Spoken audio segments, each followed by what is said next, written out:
اگر جوان بیٹے کی کامیابی کے لیے پریشان ہیں تو بس قرآن کی ایک صورت پڑھ لیا کریں۔ جوان بیٹا دیکھتے ہی دیکھتے اتنا کامیاب ہو جائے گا، سارے رشتہ دار حیران رہ جائیں گے۔ قرآن کی صورت پڑھنے سے کتنے ہی نافرمان اولاد ہی کیوں نہ ہو، ساری زندگی کے آپ کی فرما برداری کرے گی۔ وہ صورت یہ ہے، بسم اللہ الرحمن الرحیم۔ ناظرین اکرام، جو لوگ اپنے اولاد کے لیے پریشان رہتے ہیں، جوان بیٹے کی کامیابی کے لیے فکر مند ہیں، جوان بیٹا بے روزگار ہے، کامیاب نہیں ہے، تو بس پھر فکر کرنے کی کوئی ضرورت نہیں ہے۔ قرآن کی بابرکت صورت پڑھ لیں، جوان بیٹا دونوں کامیابی ہو جائے گا، اتنا کامیاب ہو جائے گا لوگ حیران رہ جائیں گے۔ جوان بیٹا زندگی بھر کامیاب اور فرما بردار رہے گا انشاءاللہ۔ ناظرین اکرام، قرآن کی صورت بہت ہی بابرکت اور شان والی صورت ہے۔ اس صورت کو ایک مرتبہ پڑھ لینے سے اللہ تعالیٰ اپنی نعمتوں اور برکتوں سے مالا مال فرما دے گا۔ اللہ تبارک و تعالیٰ وہاں سے اپنے بندے کو نوازے گا، اس کے گمان بھی نہیں ہوگا۔ ناظرین اکرام، ایک یہودی کو رسول اکرم صلی اللہ علیہ وسلم سے چند دینار قرض واپس لینا تھا۔ ایک دن آپ صلی اللہ علیہ وسلم راستے میں جا رہے تھے، وہ یہودی آپ صلی اللہ علیہ وسلم کے پاس آیا اور اس نے کہا، جب تک آپ میرا قرض ادا نہیں کریں گے اس وقت تک میں آپ کو یہاں سے نہیں جانے دوں گا۔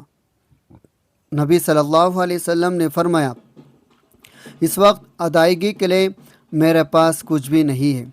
یہودی نے کہا، جب تک آپ میرا قرض واپس نہیں دیں گے میں بھی آپ کو یہاں سے جانے نہیں دوں گا۔ آپ صلی اللہ علیہ وسلم نے فرمایا، اگر یہ بات ہے تو میں تیرے ساتھ یہاں پر بیٹھ جاتا ہوں۔ یہ کہہ کر آپ صلی اللہ علیہ وسلم اس یہودی کے ساتھ بیٹھ گئے۔ جیسے جیسے وقت گزرتا گیا آپ صلی اللہ علیہ وسلم کے صحابہ وہاں جمع ہوتے گئے۔ جب انہوں نے یہودی کی یہ حرکت دیکھی تو انہوں نے اس یہودی کو سزا دینے کا ارادہ کیا۔ آپ صلی اللہ علیہ وسلم نے انہیں ہر طرح کی کارروائی کرنے سے روک دیا اور فرمایا، تم دور چلے جاؤ۔ حکم رسول اللہ صلی اللہ علیہ وسلم کے تحت صحابہ اکرام رضی اللہ تعالی عنہم دور چلے گئے۔ سورج لمحہ لمحہ گرم ہوتا جا رہا تھا، اس کی تپش سے آپ صلی اللہ علیہ وسلم کی اذیت پہنچ رہی تھی، یہاں تک کہ آپ صلی اللہ علیہ وسلم کے چہرے انور سے پسینہ بہنے لگا۔ اس کے باوجود آپ صلی اللہ علیہ وسلم نے کسی طرح کے غصے کا اظہار نہ کیا اور کوئی بھی سخت جملہ نہیں کہا۔ آپ صلی اللہ علیہ وسلم سارا دن وہیں پر بیٹھے رہے اور ظہر، عصر اور مغرب اور عشاء کی نماز وہیں پر ادا کیے، پھر رات چھا گئی۔ آپ صلی اللہ علیہ وسلم نے رات بھی وہیں پر بسر کر لی، فجر کی نماز بھی وہیں پڑھ لی۔ صحابہ اکرام رضی اللہ عنہ اس یہودی کو ڈرانے دھمکانے لگے۔ آپ صلی اللہ علیہ وسلم نے فرمایا، تم اس سے یہ کیسا سلوک کر رہے ہیں؟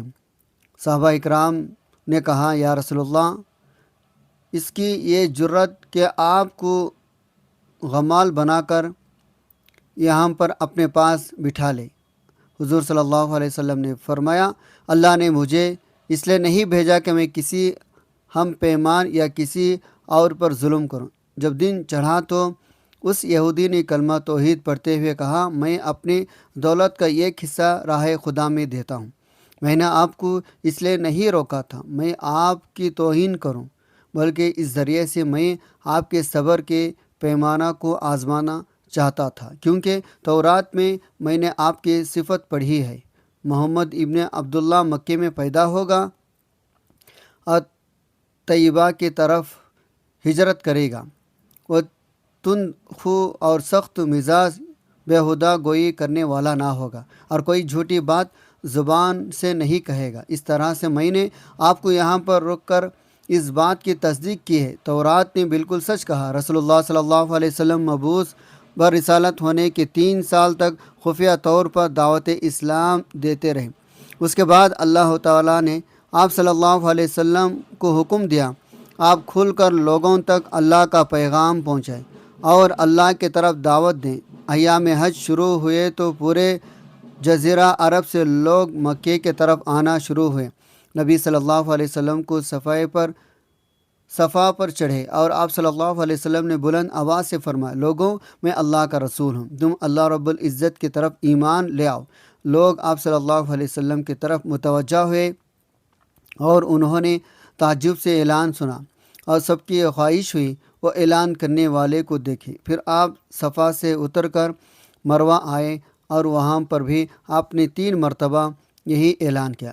جب ابو جہل نے حضور صلی اللہ علیہ وسلم کا یہ اعلان سنا تو اسے سخت غصہ آیا۔ اس نے زمین سے ایک پتھر اٹھا کر آپ صلی اللہ علیہ وسلم کے پیشانی پر مارا، جس سے آپ صلی اللہ علیہ وسلم کی پیشانی زخمی ہو گئی، خون بہنے لگا اور آپ صلی اللہ علیہ وسلم کا پورا چہرہ لہو لہان ہو گیا۔ اس کے بعد تمام مشرکین آپ کے پتھر مارنے لگے۔ رسول اکرم صلی اللہ علیہ وسلم مجبور ہو کر کوہ ابو قبیس پر چڑھ گئے اور ایک چٹان کے پیچھے جا کر چھپ گئے۔ مشرکین مکہ نے بھی آپ کا تعاقب کیا، لیکن آپ انہیں کہیں بھی دکھائی نہیں دیے۔ ناکام نامراد ہو کر انہیں واپس آنا پڑا۔ اس دوران میں ایک شخص نے حضرت علی رضی اللہ عنہ کو اس واقعے کی اطلاع دی اور کہا، میرا خیال یہ ہے محمد صلی اللہ علیہ وسلم مارے جا چکے ہیں۔ نعوذ باللہ۔ یہ سن کر حضرت علی رضی اللہ عنہ کو شدید دکھ ہوا اور آپ ام المؤمنین حضرت ختیجہ رضی اللہ عنہا کے پاس آئے اور ان سے کہا، میں نے سنا ہے مشرکین نے رسول اکرم صلی اللہ علیہ وسلم پر سنگ باری کی ہے اور بعض لوگوں کا گمان ہے نبی اکرم صلی اللہ علیہ وسلم شہید ہو گئے۔ آپ میرے ساتھ انہیں تلاش کرنے کے لیے چلیں، ممکن ہے ہمیں کہیں پر ان کا نشان مل جائے۔ آپ وادی پر نظر رکھیں اور میں پہاڑ کے دامن پر آپ صلی اللہ علیہ وسلم کو تلاش کرتا ہوں۔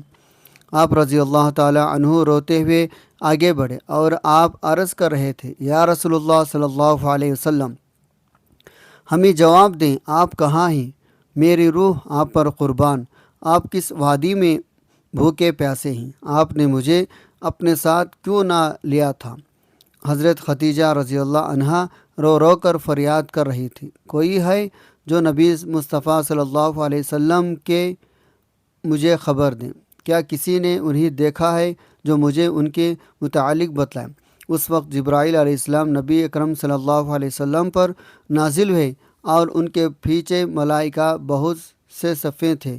انہوں نے حضور صلی اللہ علیہ وسلم سے کہا، خداوند جبار نے ہمیں آپ کے فرمان کی تعمیل کے لیے بھیجا ہے۔ اگر آپ چاہیں تو ہم اس قوم کو تباہ کر دیں گے، ان کا دنیا میں کہیں بھی نام نشان تک دکھائی نہیں دے گا۔ آپ صلی اللہ علیہ وسلم نے فرمایا، میں نبی رحمت للعالمین بن کر بھیجا گیا ہوں، میں عذاب و انتقام کا حامی نہیں ہوں۔ پروردگار میرے قوم کو معاف کر دے، وہ مجھے جانتے نہیں ہیں۔ جبرائیل علیہ السلام نے نبی صلی اللہ علیہ وسلم سے کہا، حضرت ختیجہ رضی اللہ عنہا آپ کو تلاش کر رہی ہے۔ ختیجہ رضی اللہ عنہا کے رونے نے آسمان کے فرشتوں کو رلا دیا ہے۔ آپ انہیں جواب میں خدا کی طرف سے اور ہمارے طرف سے سلام پہنچائے اور انہیں جنت کی بشارت دی۔ نبی کریم صلی اللہ علیہ وسلم نے حضرت بی بی ختیجہ رضی اللہ عنہا اور حضرت علی رضی اللہ عنہ کو صدا دی اور انہیں اپنے پاس بلایا۔ دونوں شخصیات آپ صلی اللہ علیہ وسلم کی خدمت میں حاضر ہوئے۔ انہوں نے آپ صلی اللہ علیہ وسلم کی پیشانی پر پٹی باندھی اور گھر لے آئے۔ جب مشرکین کو معلوم ہوا نبی کریم صلی اللہ علیہ وسلم اپنے گھر آ چکے ہیں تو انہوں نے گھر کا محاصرہ کر لیا اور سنگ باری شروع کر دی۔ حضرت علی رضی اللہ عنہ جو کہ اس وقت ایک کم سن بچے تھے اور حضرت ختیجہ رضی اللہ عنہا آپ صلی اللہ علیہ وسلم کا دفاع کرنے لگی۔ جب سنگ باری میں معمولی سا وقفہ ہوا تو حضرت ختیجہ رضی اللہ عنہا گھر سے نکلے اور انہوں نے چیخ کر کہا، فرزندان قریش، کیا تم میں سے حیا رخصت ہو گئی ہے؟ تم اپنے قبیلے کے معزز محترم خاتون کے گھر سنگ باری کرنے لگے ہو۔ اگر تم لوگوں کو خدا کا خوف نہیں ہے تو دوسرے لوگوں کو اپنے اوپر ہنسی کا موقع نہ دو اور اپنے لیے ہمیشہ کے لیے ذلت بدنامی نہ خریدو۔ جب مشرکین نے حضرت ختیجہ رضی اللہ عنہا کی یہ بات سنی تو ندامت کے مارے ان کے سر جھک گئے اور وہ شرمندہ ہو کر اپنے گھروں کو چلے گئے۔ نبی صلی اللہ علیہ وسلم نے دعوت اسلام کا آغاز ان روح کو چھلنی کر دینے والے واقعات کے ساتھ کیا تھا۔ آپ صلی اللہ علیہ وسلم پر کروڑوں درود و سلام ہو۔ ناظرین اکرام، حضرت موسیٰ علیہ السلام معمول کے مطابق اللہ تعالیٰ سے ملاقات کے لیے کوہ طور کی طرف روانہ تھے۔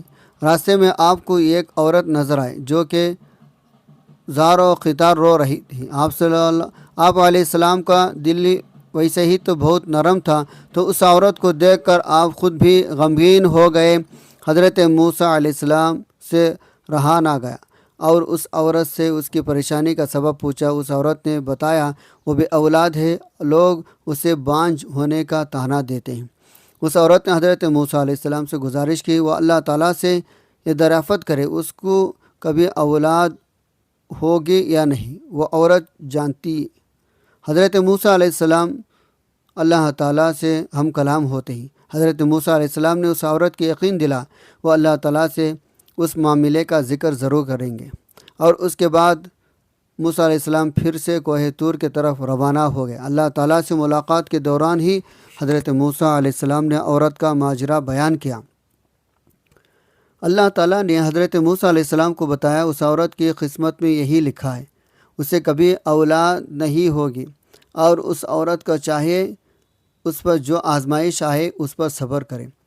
حضرت موسیٰ علیہ السلام بھی سن کر خود بھی غمگین ہو گئے۔ جب موسیٰ علیہ السلام کوہ طور سے واپس لوٹے تو راستے میں ایک عورت اس عورت کو اسی جگہ بیٹھا پایا۔ وہ عورت حضرت موسیٰ کی ہی منتظر تھی۔ حضرت موسیٰ علیہ السلام نے اس عورت کو اللہ کا فیصلہ سنایا۔ عورت سن کر بہت روئی۔ حضرت موسیٰ نے اس عورت کو تسلی دی، یہ بھی کہا اللہ تعالیٰ کے ہر فیصلے پر بہتری ہوتی ہے، اس لیے وہ صبر سے کام لیں۔ اولاد اللہ تعالیٰ کی دی ہوئی ہوتی ہے، وہ جسے چاہے بیٹا عطا فرمائے، جسے چاہے بیٹی، جسے چاہے دونوں ہی عطا فرما دے۔ اس واقعے کو بہت عرصے گزر چکا تھا۔ ایک دن اس عورت کے گھر کے قریب ہی سے ایک درویش روٹی کا سوال کر رہا تھا۔ عورت کے کان میں جب اس درویش کی صدائی پڑی تو اسے روک جانے کا حکم کہا۔ کچھ دیر کے بعد اس کے لیے روٹی لے کر آئی۔ پھر درویش نے عورت کو اولاد عطا ہونے کی دعا دی، اور ایسا ہوا اللہ تعالیٰ نے اس درویش کی دعا قبول کر لی اور عورت کو اولاد کی نعمت سے نواز دیا۔ جب اس بات کی خبر حضرت موسیٰ کے پاس پہنچی تو موسیٰ نے بہت حیران ہوئے، کیونکہ اللہ تعالیٰ نے تو انہیں بتایا تھا اس عورت کی قسمت میں اولاد کا نہ ہونا لکھا ہے، تو یہ کیسے ممکن ہوا؟ پھر جب حضرت موسیٰ علیہ السلام دوبارہ اللہ کے پاس کوہ طور پر گئے تو اس عورت کے معاملے کے بارے میں دریافت کیا۔ جب میں نے آپ سے پوچھا تھا اس عورت کا اولاد ہوگی یا نہیں، تو اسے میرے پروردگار آپ نے فرمایا تھا اس عورت کے مقدر میں اولاد ہے ہی نہیں، تو یہ کیسے ممکن ہوا؟ اللہ تعالیٰ حضرت موسیٰ علیہ السلام کے سامنے ایک شرط رکھی اور آپ علیہ السلام کو انسانی گوشت لانے کا کہا۔ جب اللہ تعالیٰ انبیاء اکرام کو کسی چیز کا حکم دیا کرتے تھے تو کوئی بھی اللہ تعالیٰ سے سوال نہیں کرتا تھا، اس لیے حضرت موسیٰ علیہ السلام نے بھی اللہ کی اس شرط پر کوئی سوال نہ کیا اور اپنی بستی میں جا کر لوگوں کو اللہ کا حکم سنایا۔ بستی کے لوگوں کو اللہ تعالیٰ حکم بہت عجیب لگا۔ سب کے دلوں میں خوف بیٹھ گیا، کہیں یہاں خون ریزی نہ ہونے لگے۔ جب کوئی بھی اپنا گوشت دینے پر راضی نہ ہوا تو حضرت موسیٰ علیہ السلام مایوس ہو کر اللہ تعالیٰ کے پاس واپس کوہ طور پر جانے لگے۔ حضرت موسیٰ علیہ السلام کو کوہ طور کی طرف روانہ ہی تھے، راستے میں ان کو ایک درویش بیٹھا نظر آیا۔ اس درویش کو آنکھیں بند تھیں اور چہرہ آسمان کی طرف اٹھا ہوا تھا۔ اس درویش کی زبان پر بس اللہ اللہ کا کلمہ جاری تھا۔ حضرت موسیٰ علیہ السلام اس درویش کے پاس گئے اور اسے اللہ تعالیٰ کا حکم سنایا۔ اس درویش نے آنکھیں کھول کر آپ کی طرف دیکھا اور اپنا بازو موسیٰ علیہ السلام کے آگے کر دیا اور کہا میں حاضر ہوں۔ اس درویش نے حضرت موسیٰ علیہ السلام سے چھری لے لی اور اپنے بازو سے گوشت کاٹ کر پلیٹ میں رکھ دیا۔ پھر حضرت موسیٰ علیہ السلام اپنی منزل کی طرف روانہ ہو گئے۔ آپ علیہ السلام ابھی کچھ دور ہی گئے تھے، اس درویش نے آپ کو پکار کر اور کہا ہو سکتا ہے اللہ تعالیٰ نے گردن کا گوشت مانگا ہو، اس نے اپنے گردن سے گوشت کاٹ کر آپ علیہ السلام کی پلیٹ میں رکھ دیا۔ حضرت موسیٰ علیہ السلام نے پھر سے کوہ طور کے طرف قدم بڑھا دیا۔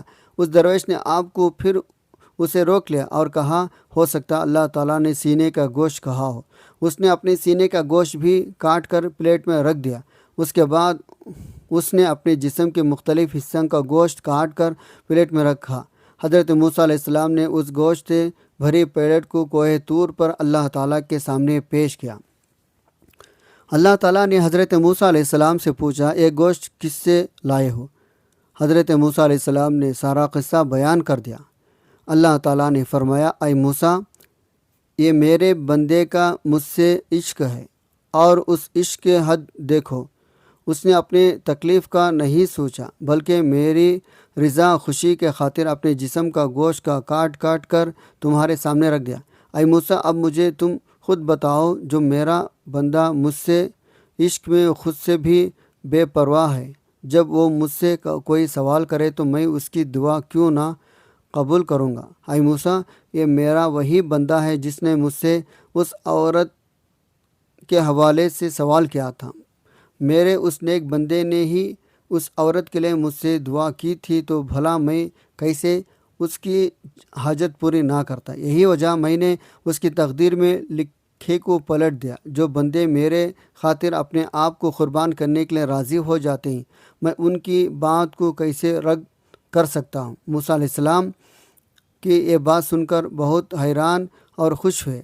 ناظرین اکرام، اس دنیا میں ایک انسان کے لیے سب سے بڑی نعمت اولاد کے سوا اور کچھ نہیں ہوتی، کیونکہ ہر کوئی شادی کے بعد یہی دعائیں کرتا ہے، اللہ مجھے نیک اور پاکیزہ اولاد سے نوازے، اور سب سے بڑھ کر یہ دعائیں کرتے ہیں، اے اللہ مجھے بیٹا عطا کر، کیونکہ ہر کسی کو یہی لگتا ہے بیٹا ہوگا تو میرا سر فخر سے بلند ہوگا، میرا نام روشن ہوگا، مگر وہ لوگ یہ نہیں جانتے بیٹا ہو یا پھر بیٹی، یہ سب اللہ کی عطا ہے، اور وہ جس کو چاہے بیٹا دے، جس کو چاہے بیٹی عطا کرے، جس کو چاہے دونوں عطا کرتا ہے، اور جس کو چاہے بے اولاد ہی رکھتا ہے۔ یہ سب اللہ تعالیٰ کے اختیار میں ہے، ہمیں بس یہی دعا کرنی چاہیے، اللہ ہمیں نیک اولاد عطا کرے اور کبھی بھی اولاد کی وجہ سے مشکل میں نہ ڈالے۔ اگر آپ کا بیٹا جوان ہو چکا ہے اور بے روزگار ہے، کوشش کر کے تھک چکی ہے لیکن کامیابی نہیں مل رہی، تو بس پھر اپنے بیٹے کے لیے پریشان ہونا چھوڑ دیں۔ اگر آپ چاہتے ہیں آپ کا بیٹا ہر قسم کی مصیبت آفت سے محفوظ رہے، ہر قدم پر اسے کامیابی ملے، بس گھر میں قرآن کی صورت پڑھ لیا کریں۔ وہ صورت سورہ یوسف ہے۔ یقین جانیں، اگر آپ سورہ یوسف کی تلاوت کر لیں اور اس کے بعد اپنے بیٹے کے لیے اللہ تعالیٰ سے دعا کریں، انشاءاللہ اللہ سے جو بھی مانگیں گے اللہ تعالیٰ ضرور عطا فرمائے گا۔ اللہ تعالیٰ آپ کے جوان بیٹے کو اتنی دولت عطا فرمائے گا، اتنی کامیابی عطا فرمائے گا، لوگ حیران رہ جائیں گے۔ اللہ تعالیٰ آپ کے بیٹے کو ہر طرح کی مصیبت، ہر طرح کی مشکل پریشانی سے محفوظ رکھے گا اور اس کو اپنا محبوب بنا لے گا۔ اسی لیے زیادہ سے زیادہ اس سورہ مبارکہ کی تلاوت کیا کریں، تاکہ اللہ تعالیٰ آپ کو اور آپ کے اولاد کو کامیاب کامران عطا فرمائے اور آپ کو اپنے نعمتوں برکتوں سے مالا مال فرمائے۔ اللہ تعالیٰ سے دعا ہے نیکی کی بات کو سننے، سمجھنے، اس پر عمل کرنے کی طاقت توفیق مرحمت فرمائے۔ میرا سنانا آپ کا سننا قبول منظور فرمائے، آمین یا رب العالمین۔ جزاک اللہ خیراً کثیرا، اللہ ہم سب کا حامی و ناصر ہو، آمین۔ السلام علیکم ورحمۃ اللہ وبرکاتہ۔